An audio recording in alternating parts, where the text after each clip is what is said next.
I am the Tofu Golem. Please enjoy the video. You start by confirming the basics and then begin immediate diagnostics. You power down, reseat the card and power cables, then boot into BIOS to ensure discrete GPU or PEG is enabled.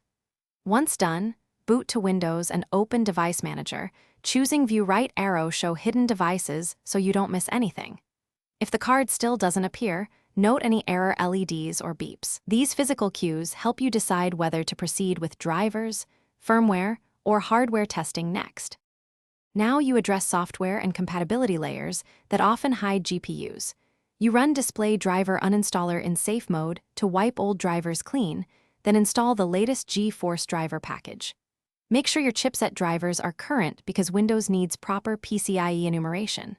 If that fails, update motherboard BIOS and test the card in another PCIe slot or system to isolate power or slot faults. Once done, reconnect everything and check Device Manager again. You want Windows to detect the finish by verifying the device in software and validating stability. You install Nvidia Control Panel and a utility like GPU-Z to confirm bus presence, clock speeds, and RAM. Check Windows Event Viewer for PCIe or driver errors. Those logs tell you whether enumeration failed or drivers crashed.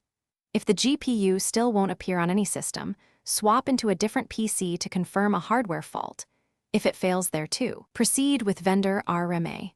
As a troubleshooting tip, test with a known good PSU cable and another slot before RMA. Thanks for watching. Consider subscribing if we helped you today.